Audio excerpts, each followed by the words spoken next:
musika. May mga pagkakataon sa buhay kung kailan nagbabago ang mga papel ng magulang at anak. Ilang dekada mo silang pinalaki, ginabayan at pinagsakripisyo. Pero isang araw mapapansin mong may nagbago. Baka hindi nila pinapansin ang payo mo. Baka binabalwala nila ang opinyon mo.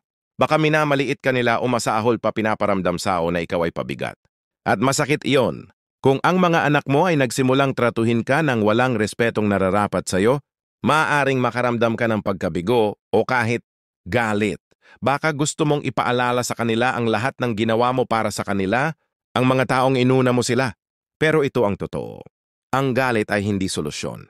Sa katunayan, kadalasan ay lalo lang itong nagpapalala.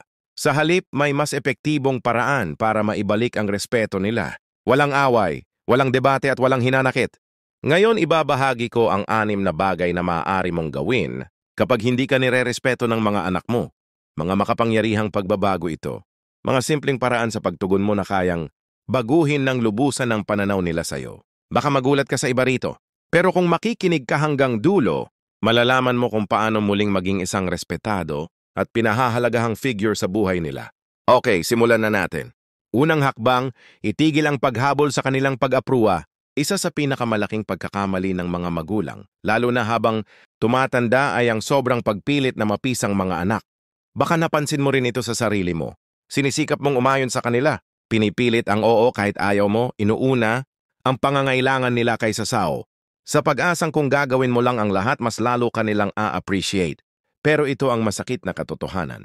Habang mas hinahabol mo ang approval nila, lalo kanilang hindi nire-respeto. O ang respeto ay hindi nakukuha sa pagsasakripisyo kundi sa pagreseto sa sarili. Kung palagi kang nagpapakumba, palaging sumusuko, palaging nagpapaubaya, ang itinuturo mo sa kanila ay pangalawa lang ang nararamdaman mo. At kapag naniwala na sila rito, madali na para sa kanila na isiping lagi ka na lang available. Kilala ko si Margaret, isang matapang at independenteng babae nung kabataan niya. Pero habang tumatanda, hinayaan niyang ang mga anak niya ang gumawa ng lahat ng desisyon. Iniayon niya ang schedule niya sa kanila. Tinago ang sariling opinyon at tiniis ang pagmamaliit nila sa kanya. Gusto ko lang panatilihing buo ang pamilya, sabi niya sa akin minsan. Pero ano ang nangyari? Nawala ng pagpapahalaga ang mga anak niya. Nakita nila siya bilang isang taong palaging mag-a-adjust, palaging papayag, palaging tatahimik. Akala niya nagpapanatili siya ng kapayapaan pero ang totoo nawawala na ang boses niya. Kung hindi ka nire-respeto ng mga anak mo, ang unang hakbang ay hindi ang hingi nito kundi ang itigil ang pag-aasal na kailangan mo ito. Magtakda ng mga hangganan. Magsabi ng hindi kung kinakailangan. Sabihin ang iniisip mo kahit hindi nila gusto, ang sasabihin mo. Dahil sa sandaling magsimula kang rumespeto sa sarili mo, magbabago ang tingin nila sao at sa tamang panahon babalik din ang respetong yon sa'yo. Action 2. Huwag makipagtalo, maging halimbawa. Kapag binabaliwala ng iyong mga anak ang iyong opinyon, sinasapawan ka o iginagalang ka ng hindi nararapat, ang unang reaksyon mo ay baka makipagtalo. Ipaalala sa kanila ang lahat ng iyong nagawa at ipilit na pakinggan kanila. Pero hayaan mong sabihin, ko sa'yo ang isang bagay na makakatipid sa'yo ng taon ng pagkabigo. Hindi epektibo ang pakikipagtalo. Isipin mo kailan ang huling pagkakataon na napilitan mong igalang ka ng isang tao sa pamamagitan ng pakikipag-away. Ang respeto ay hindi nakukuha sa salita kundi sa pagkilos, sa kung paano mo dinadala ang iyong sarili at sa kung paano ka tumugon kapag sinubok ang iyong pasensya. Kung haharapin mo ang kawalang-galang sa galit, ang ipinapakita mo lang ay tama ang hinala nila na may kapangyarihan sila sa'yo. Kilala ko ang isang lalaki na nagngangalang Frank, isang retiradong guro na buong buhay ay kumpiyansa sa paghawak ng kanyang klase. Pero sa sarili niyang tahanan, ang kanyang mga adult na anak ay nagsimulang ituring siyang parang wala na lang. Hindi nila pinapansin ang kanyang payo. Binabalwala ang kanyang mga alalahanin at kung minsan ay tinatawanan pa siya kapag sinisita niya sila. Nung una nakikipagtalo siya, sinusubukang patunayan na karapat-dapat pa rin siyang igalang. Pero habang lalo siyang nakikipag-away, lalong lumalala ang sitwasyon. Isang araw nagbago si Frank. Sa halip na makipagtalo, nagsimula siyang makinig. Totoong makinig. Tumigil siya sa paghabol ng respeto sa pamamagitan ng salita at sa halip ay ipinakita niya ang sarili bilang isang taong hindi na kailangan pang humingi ng respeto. Nagsalita siya ng mahinahon, may karunungan at walang pangangailang manalo. At unti-unti napansin ito ng kanyang mga anak. Nakita nila ang isang lalaking hindi desperado sa kanilang pagkilala na hindi kanilang patunayan ng sarili. Isang taong puno ng tibay. Kung hindi ka iginagalang ng iyong mga anak, huwag mong ipaglaban. Ipakita mo sa kanila kung ano ang hitsura ng respeto sa paraan ng pagtrato mo sa iyong sarili. Panatilihin mo ang iyong dignidad. Magsalita ng may kumpiyansa at, higit sa lahat, huwag kang bababa sa kanilang antas dahil kapag nanatili kang matatag ng may kahinahon, mararamdaman nila iyon at sa tamang panahon, susundan nila ang iyong halimbawa. Kung nanonood ka pa rin ng video na ito at nakakatulong sa ang mga insight na ito, mangyaring mag-comment ng numero 2 sa ibaba para malaman kung nandito ka. At kung hindi ka pa nakaka-subscribe, inire-recommenda kong mag-subscribe ka at i-on ang bell notification para hindi mo makaligtaan ang mga susunod na video. O ang iyong suporta ay makakatulong sa amin na patuloy na gumawa ng magandang content para sa iyo. Ngayon, magpatuloy tayo. Action 3, bawasan ang emosyonal na pagdepende. Isa sa pinakamahirap na matutunan habang tumatanda ay ang hindi umaasa sa iyong mga anak para sa emosyonal na kasiyahan. Maaaring mahal mo sila ng lubos at nais mong mahal at respetuhin ka rin nila. Pero sa sandaling maramdaman nilang kailangan mo sila para makaramdam ng halaga, nagbabago ang dynamics ng inyong relasyon. Ito ang katotohanan. Ang mga tao kahit ang iyong sariling mga anak ay nagbibigay respeto sa mga taong emosyonal na malaya. Kapag umaasa ka sa kanila para sa validasyon, pagmamahal o atensyon, nagdudulot ito ng pressure sa kanila. At sa halip na maging grateful, nafe-feel nilang pabigat ito, maaaring lumayo sila. Maaaring magpakita sila ng pagkainip o inis. At habang mas hinahabol mo ang kanilang pagmamahal, lalong hindi nila ito ibinibigay ng bukal sa loob. Kilala ko ang isang babaeng nagngangalang Elena. Siya ay isang mabait na inang ibinigay ang lahat para sa kanyang mga anak. Nang tumanda na sila at abala sa sariling buhay, madalas siyang naghihintay sa telepono. Umasang tatawagan siya.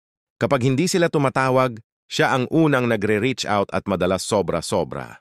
Lagi niyang ipinaalala sa kanila kung gaano niya sila namimiss at kung gaano niya gustong madalaw sila ng mas madalas. Pero sa halip na lumapit sila, lalo pa silang lumalayo. Nagsimula nilang makita ang kanyang mga tawag bilang isang obligasyon, imbes na isang bagay na ikinasasaya nila. Isang araw, nagbago si Helen. Tumigil siya sa paghihintay. Tumigil siya sa pagtawag muna. Sa halip, nagsimula siyang mag-focus sa sarili. Nagkaroon ng mga bagong hilig. Lumabas kasama ang mga kaibigan at inalagaan ang kanyang sariling kaligayahan. At ang hindi inaasahan, mas tumatawag na ang kanyang mga anak. Nireseto nila ang kanyang oras at nakita siya bilang isang taong may sariling buhay. Ang aral ay simple. Kapag hindi ka umaasa sa iyong mga anak para maramdaman ang iyong halaga, mas magiging mahalaga ang presensya mo sa kanila. Kapag ipinakita mo sa kanila na kaya mong maging matatag mag-isa, magsisimula silang igalang ka hindi dahil sa obligasyon, kundi dahil tunay nilang hinahangaan ang buhay na iyong binuo para sa iyong sarili. Aksyon 4. Magtakda ng mga hangganan at ipapatupad ang mga ito. Isa sa mga pangunahing dahilan kung bakit nawawala ng respeto ang mga anak sa kanilang mga magulang ay dahil pinapayagan ito ng mga magulang. Kung hahayaan mong bastusin ka ng iyong mga anak, balewalain ang iyong mga opinyon, utratuhin ka na parang walang halaga ang iyong oras at nararamdaman, patuloy nilang gagawin. Ito hindi dahil masasama silang tao, kundi dahil ang mga tao, lalo na ang pamilya, ay laging tatrato sa iyo ayon sa iyong pinapayagan. Ang pagtatakda ng mga hangganan ay hindi nangangahulugan ng paglayo sa iyong mga anak o paglikha ng away. Ito ay nangangahulugan ng matatag at kalmadong pagdedesisyon kung anong uri ng ugali ang tatanggapin mo at hindi at higit sa lahat ang pagpapatupad ng mga hangganang ito. Kapag nilalabag ang mga ito, naalala ko ang isang lalaki na nagngangalang Robert, isang retiradong negosyante na buong buhay niyang pinatakbo ang kanyang kumpanya nang may disiplina at tiwala. Ngunit pagdating sa kanyang mga adult na anak, nahirapan siya. Ginigit-git nila siya kapag nagsasalita, binabalwala ang kanyang mga alala at hinuhusgahan pa ang kanyang pamumuhay. Nung una, pinagtiisan niya ito. Sinabi niya sa sarili na hindi worth it ang away. Ngunit sa paglipas ng panahon, napagtanto niya na sa bawat pagkakataong nananahimik siya, tinuturuan niya silang tanggapin ang kanilang ugali. Kaya isang araw nagbago si Robert ng paraan. Nang gambalain siya ng kanyang anak, kalmado niyang sinabi, "Ipagpapatuloy ko ang pagsasalita kapag handa ka ng makinig." Nang balwalain ang kanyang anak na babae ang kanyang opinyon, sinabi niya lang, "Hindi mo kailangang sumang-ayon sa akin, ngunit inaasahan kong igagalang mo ako." At nang patuloy nilang sinubukan ang kanyang pasensya, malinaw niyang ipinaalam, kung hindi nila siya kayang tratuhin ng may pangunahing respeto, hindi niya sila kakausapin. At alam mo ba ang nangyari? Nagsimula silang makinig. Noong una nagalit sila. Ngunit sa paglipas ng panahon, napagtanto nilang hindi magpapatalo ang kanilang ama. Nakita nila na pinahahalagahan niya ang sarili niya ng sapat para hilingin ang respeto, at dahil doon sinimulan nila siyang igalang. Kung hindi kayo ginagalang ng iyong mga anak, oras na para tanungin ang sarili. Pinapayagan mo ba ito? Dahil kung hindi ka magtatakda ng mga hangganan, hindi nila ito itatakda para sa'yo, at kung hindi mo ipaglalaban ang iyong sarili, walang ibang gagawa nito para sa'yo kung patuloy mong pinapanood ang video na ito. At nakakatulong sa'yo ang mga insight na ito, mangyaring magkomento ng numero 4 sa ibaba para malaman kung nandito ka, at kung hindi ka pa nakakapag-subscribe, inire-recommend akong mag-subscribe ka at iyon ang bell notification para hindi mo makaligtaan ang anumang video. Ang iyong suporta ay tumutulong sa amin na patuloy na gumawa ng magandang content para sa iyo. Ngayon, magpatuloy tayo. Action 5. Itigil ang pagbibigay ng walang pagpapahalaga. Isa sa pinakamabilis na paraan para mawalan ng respeto ang iba sa iyo ay ang patuloy na pagbibigay sa mga taong hindi ito pinahahalagahan. At bilang mga magulang, mas madalas nating ginagawa ito kaysa sa ating napapansin. Ibinibigay natin ang ating oras, enerhiya at suporta. Kahit hindi ito napapansin, kahit itinuturing itong karapatan nila, kahit wala tayong nakukuha kundi pagsasamantala. Ngunit ito ang totoo. Kapag nagbibigay ka sa taong hindi nagpapahalaga, hindi mo nagkakamit ng pagmamahal, hindi mo nagkakamit ng respeto, kundi nagkakamit ka ng inaasahan. Hindi nila nakikita ang iyong kabutihan bilang isang bagay na mahalaga, kundi bilang isang bagay na karapatan nila. At sa sandaling tumigil ka, hindi sila magpapasalamat. Magagalit pa sila dahil naabala sila.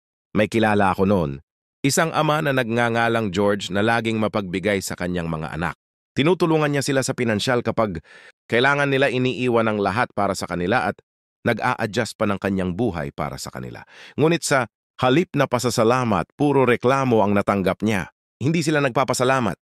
Lalo pa silang humihingi, at ang pinakamasakit ng kailangan niya ang tulong nila, abala sila. Kaya isang araw nagbago si George. Tumigil siya sa pagiging sobrang mapagbigay. Tumigil siya sa pag-aalok ng tulong bago pa man ito hilingin. At higit sa lahat, nagsimula siyang magsabi ng hindi kapag kailangan. Noong una, nainis ang kanyang mga anak. Hindi nila maintindihan kung bakit hindi na niya sila pinagbibigyan. Ngunit sa paglipas, ng panahon may nagbago. Nagsimula nilang pahalagahan ang kanyang oras. Nagsimula silang magpasalamat sa kanyang mga pagsisikap dahil bigla nilang napagtanto na hindi pala walang hanggan ang kanyang kabutihan. Ito ay isang regalo, hindi isang garantiya.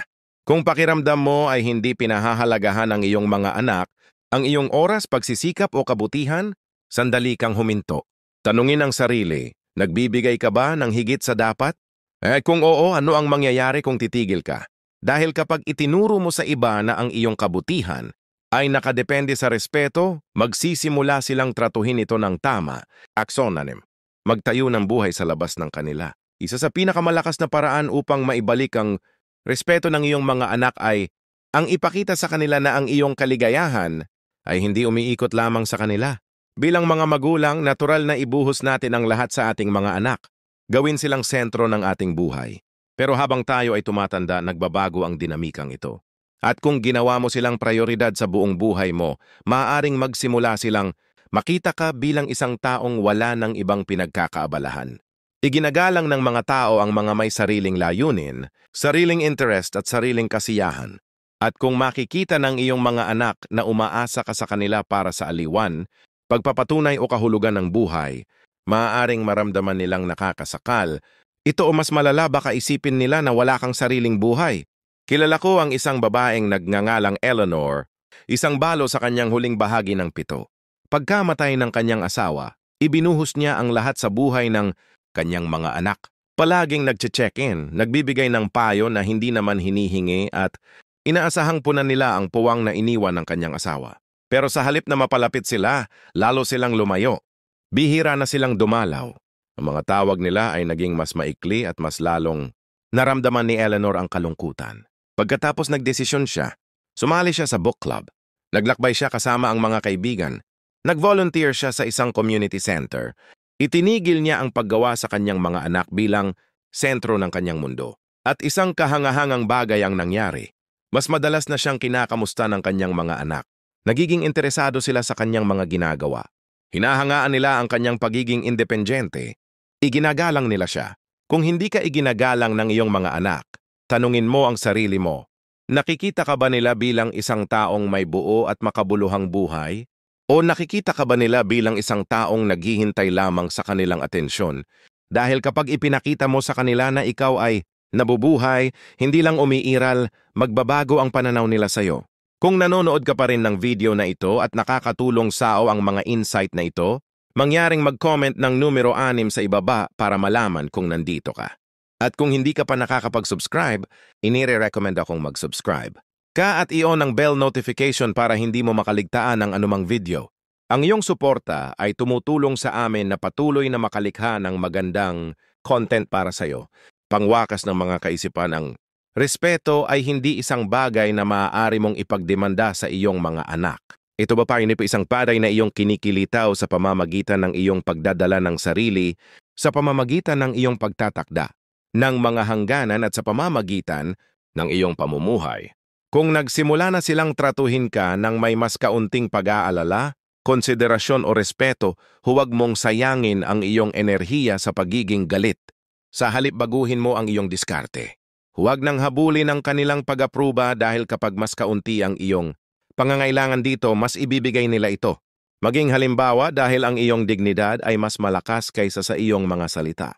Bawasan ang iyong emosyonal na pagdepende dahil kapag mas self-sufficient ka, mas igagalang nila ang iyong presensya. Magtakda ng mga hangganan dahil ang mga tao ay tatratuhin ka lang nang ayon sa iyong hinihingi.